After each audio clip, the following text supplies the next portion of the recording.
Well, I did it. I went into the Mundy's house. I figured the exterior was a good indication as to what was to be expected inside, but what I discovered is so much worse than I could have imagined. I told you all how they came down the mountain late at night. Well, they did it again. 1 a.m. seems to be their preferred time to do whatever it is they're doing. So, I sat in the dark peeking out the blinds, and watched the 5 younger Mundys walk past the house, and then trailing about 20 feet behind them was the old lady. She didn't stop and scream this time. She just hobbled past without even looking in my direction. I waited for them to get a ways down the road and then I grabbed my pistol, put on my headlamp, and headed towards their house. Nighttime on the mountain is dark. There ain't any light pollution out here. So, there's an added creepiness to the Mundy house at night.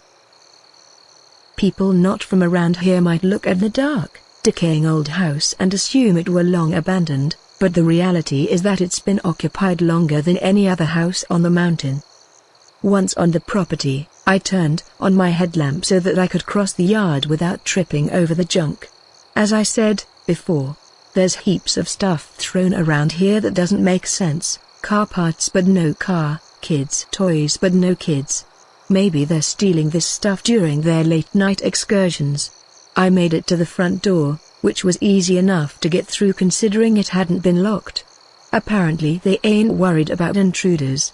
As I stepped inside, the first thing I noticed was the smell. It's by far the worst odor I've ever had the displeasure of inhaling. The second thing I noticed was the buzzing of flies. Lots of them. At that moment I was confident I'd be finding a dead body. I plugged my nose and took another step forward. I was in that hall I'd seen the old lady standing in so many years ago.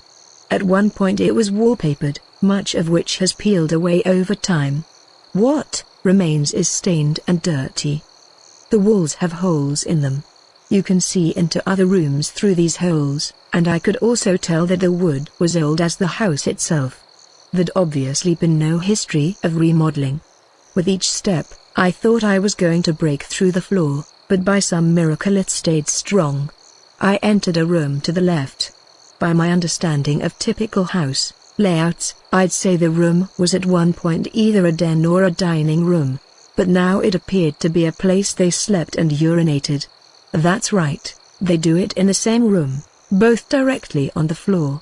Although, maybe the filthy pillows are used for something other than sleeping. I guess that's just wishful thinking on my part. The buzzing of the flies grew louder as I headed further towards the back of the house. I entered the kitchen and it became a roar. The room was host to more flies than I'd ever seen. The source of the smell was in there as well, and my stomach couldn't handle it. I tried my best to get outside, but I couldn't make it in time. I vomited in the hallway. Panic set in. They were going to see the vomit and know someone was in there, and after the incident the other night and then the blood on the window. I figured I'd be suspect number 1. They don't have much for towels, maybe none at all. So, I grabbed one of those dirty pillows. I wiped up my mess, which at the time, I did consider that maybe they wouldn't even notice it, the house was that bad. They don't use pillowcases, so I just returned the pillow to the room and flipped it over so that the puke-soaked side was hidden. Honestly, the vomit ain't detracting much from the current condition of that pillow. I took a breath, plugged my nose, and headed back to the kitchen. I stepped into the swarm of flies. Keeping my eyes open was difficult. Not sure if you've ever come across an odor so bad your eyes burned, but that's what this was. Plus, all the flies buzzing around my face. I realized that what the flies were circulating were several plastic buckets sitting on the floor. This was a Civil War era kitchen, by the way. No fridge.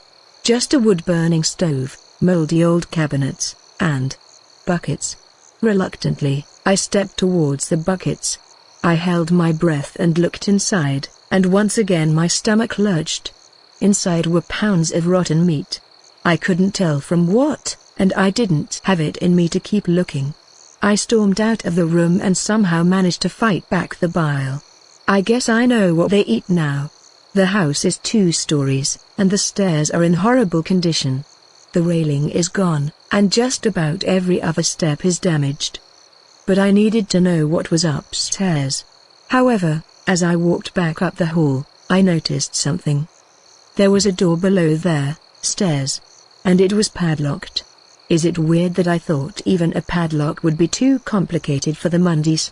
I didn't have anything on me to break the lock, and I sure as shit wasn't going to shoot it. So, I continued on up the stairs. 3 bedrooms. The first one I went into was small and full of children's clothes. Modern clothing. This was of course very alarming, as that's all that was in there. Just a massive pile of it. Do they have kids? Are they stealing kids' clothes, or worse of all? Are they stealing kids? Children do go missing out here occasionally. The second room was a similar size, maybe a bit larger. This room was badly damaged. There was a large hole in the floor, which allowed me to see back downstairs. The walls had sort of primitive artwork on it. Like someone finger painted on them. They didn't use paint though.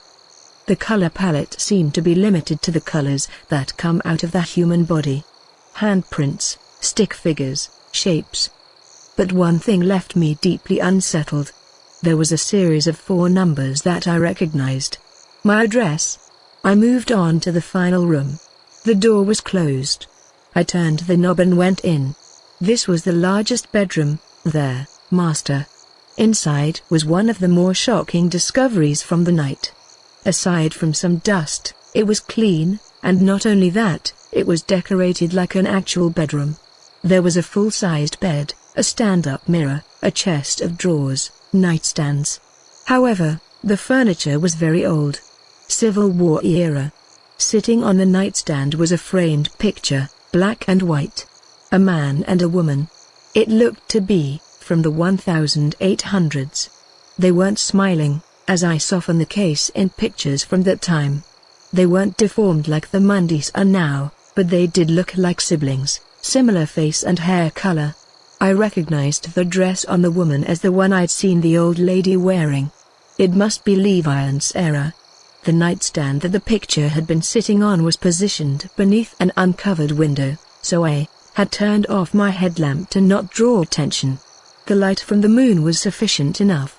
I turned my headlamp back on to snap a picture of the photograph, and when I did, I heard that familiar soul-piercing scream coming from the back of the house. I immediately shut off my light and looked out the window, and there they were, hurtling themselves up the steep incline of the mountain like animals. The old lady was clinging to the back of one of the men, and she was staring right at me. I dropped the picture and ran. I lunged down the stairs as quickly as possible and out the house. I didn't turn back. I sprinted home, ran inside, and locked the door. The gun hasn't left my side.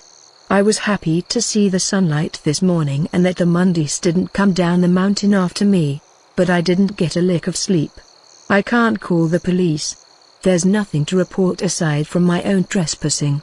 My address is written on their wall in blood. Just the numbers, but that's enough to freak me out. And what's up with the children's clothes?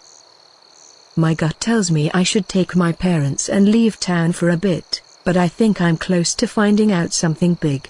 I need to know what's in that padlocked room. And where do the Mundys go at night?